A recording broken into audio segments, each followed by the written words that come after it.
Welcome to week 3. This week we're going to discuss obedience. We have in the introduction seen parts of the Milgram's experiment, and we're going to discuss obedience as a form of social influence beyond conformity. It's the extreme of social influence where people obey even if they don't want to do something, obey to the power, obey to the strongest. In between conformity and obedience is compliance. We're going to discuss this, and compliance is the first step to de-individuation, when you stop being individual anymore. I want to remind you that in the conformity session we done before, the person is choosing to go along. 37% of the total were going along with everything. 1/3. The rest, they kept their own individual opinion in the ASES experiment. In this task, again, you will find the Zoom link in the beginning of the site, in the beginning of social influence in the Google Classroom. You have to have read pages 97 to 100, and you need to do tasks 3.9 and 3.10. I'm recording the lesson podcast that will be placed here. I would advise you to watch a little bit more than the Milgram's experiment. I don't have the big version of 30 minutes. It has disappeared from YouTube. I need to find it in a video, so it will be always there for us.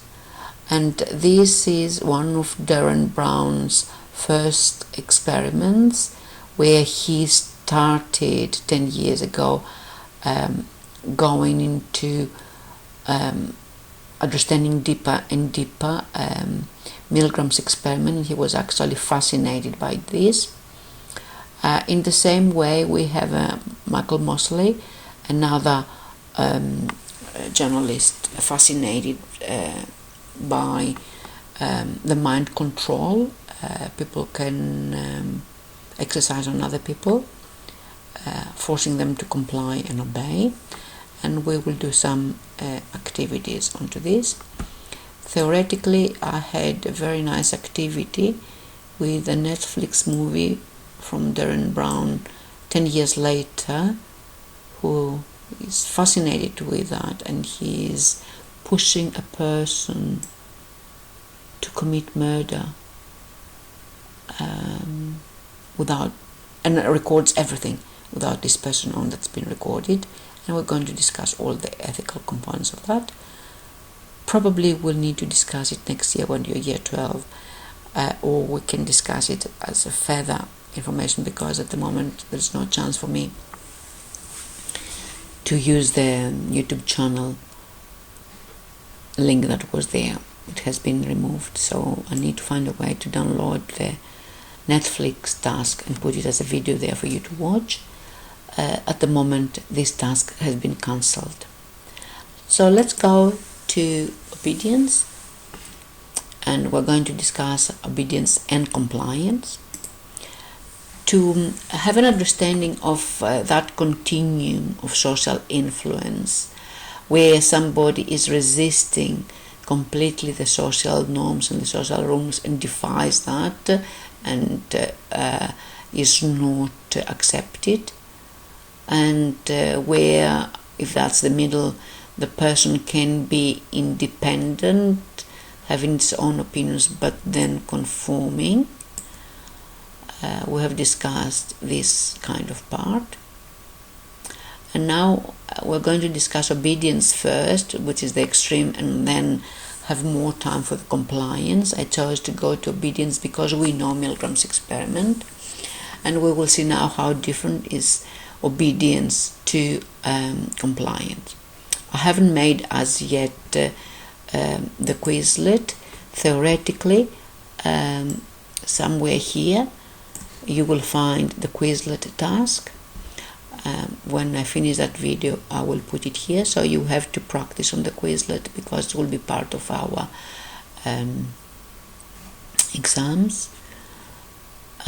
You have to do the mini test. So we start from obedience, and obedience occurs when we follow the commands of someone who has authority, or the rules or the laws of our society. It's when we comply. We cannot but obey. It's not the same as compliance, because in compliance we still follow some instructions, but not necessarily an authority figure. That's the difference. So I'm in the army and I have to obey my commander. That's obedience. That's why the Germans killed the Jews. The excuse was, I was given the order by my commander. It was my life against their life. Whereas in compliance, you follow instructions and you have still the choice.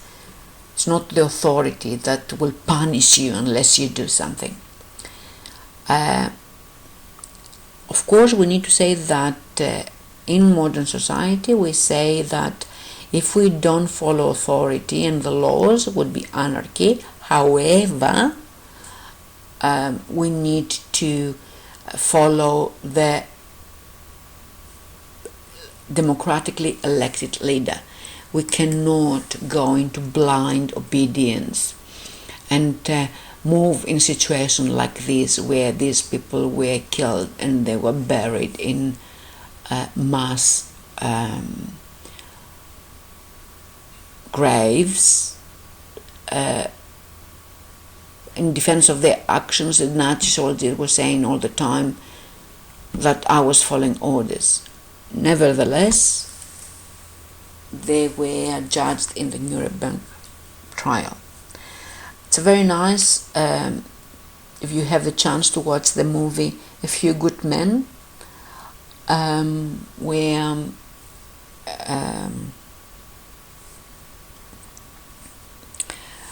soldiers following the orders became responsible in killing one of their colleagues because they followed the order to exercise him to extreme, and he died from a heart attack. And the major was adamant in following instructions, and that he did the right thing by forcing the others to follow instructions, where the lawyer proved that actually the good men are those who choose, and they are not blindly obey the instructions. They have their mind. So I want you to watch the Milgram's experiment. It was conducted 10 years after the Ashes experiment of conformity in 1962. Again, they were deceived. It was the mentality of the time. They were punished if they were not remembering words. Theoretically, it was a teacher who was punishing the student who was not remembering correct the spelling of the words. There were 40 male participants from 20 to 50, and the researcher, the examiner, the authority figure was in the corner participating, and he was the one who was telling them to inflict the pain. The participants were the teachers, and the person who they were inflicting the pain to was the learner. They knew that they have to administer electrical shocks, and This is an original picture of the 60s, and this is a remake of a video by Darren Brown where people had exactly the same mentality, checking on the authority if they're going to inflict the pain. I would like you to watch both of the videos, that you can access them either here or from the website. These are the two videos there. I want you to remember that's what they were seeing. They were very clear that the shock was very extreme. The question was at what point the subject refused to deliver the shock to another person. They knew that this is deadly. This is the turning point. The Milgram's experiment showed that the maximum was 450 volts. This deception used, that was the learner was an actor, was never shocked at all. However, the teacher was not aware of that. The actor and sound effects were making him to believe, because they were in separate rooms, they make him believe that he was hurting.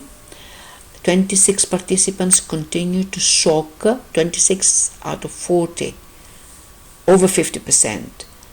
They continued to shock right to the maximum 450 volt level. It's 5 out of 8 participants. If you want to see the 26 participants, more than 5 out of 8. They kept killing a person who thought that they was dead. So the participant was able to see that the learner was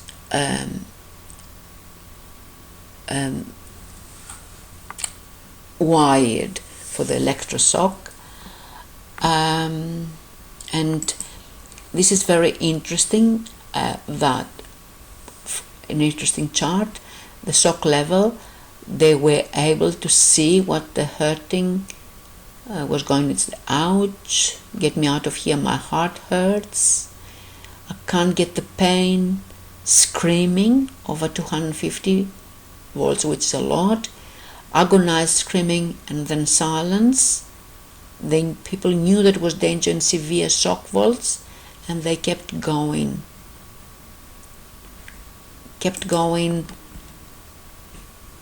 not one, more than one buttons. They were pressing more and more and more. I want you to understand that the Milgram-Somodix experiment was very how should I say, very revealing for the American society. Good, normal, respected people were electrocuting because the authority, the perceived scientist, was telling them, please keep doing as you're told, in the time of peace, not at the time of war, as Germans did. So the ethics of the study are very significant. We have done ethics assignments. Some of you have done the Milgram experiment. We don't going to do this assignment. That assignment was under different conditions, so don't worry about this. Your task will be Darren Brown and the Mosley assignments. So just remind you that obedience is the extreme when I need to follow the authority of the rules. And we're going to discuss in detail what is compliance, which is social compliance. It's a submission in reaction to a request or suggestion in a group setting. So it is very mild. It's a type of social influence where an individual is doing what other people are asking them to do. It was amazing if you see the Mosley video where he's asking them, I want to sit in that chair, and everybody's letting them sit except one woman. So the individual may or may not be aware that they are being urged to act in a particular way until after the event. So theoretically, they don't know they're socially compliant. They are requested to do something. And the question is, have you ever been part of a compliance? Like somebody doing you, asking you to do something. Is compliance when your mother tells you clean, make your chores, fix your bed? When your teacher tells you make your assignment, is it a compliance or not? We're going to discuss this in details. So I want you to watch the video available on the site, not the big video. And this is cancelled the task, so I don't want to have it there, but I would like you to watch the second video. I put instead this one, the history of the mind control, and we're going to discuss the Mosley's ideas, and I want you to summarize. So instead of seeing that Derek Brown, probably I need to change it at the moment, so it will be Mike Mosley's video. Okay, and this doesn't apply. I need your thoughts, your opinions, your concerns about that experiment, because we're talking about de-individuation. And de-individuation is theoretically the loss of identity and self-awareness in a group setting. So when we get the mob, the group mentality. And the factors that increase that de-individuation is that when you're anonymous, when the responsibility is diffused. You say, it was not my responsibility, I was being given order. And when the size is very big, when the group size is huge, the bigger the group, the more compliance to the group thinking. Remember, we said that? More compliance to the mentality that I'm okay to do what the others are. So the group thinking picks up there, and the more group thinking I have, the more I'm de-individuated. I'm losing my individual mentality. So I don't want you to debrief on this, but we're going to do the task and see how possible it is, with examples, people to lose their mentality and become part of others. Probably we can discuss something related to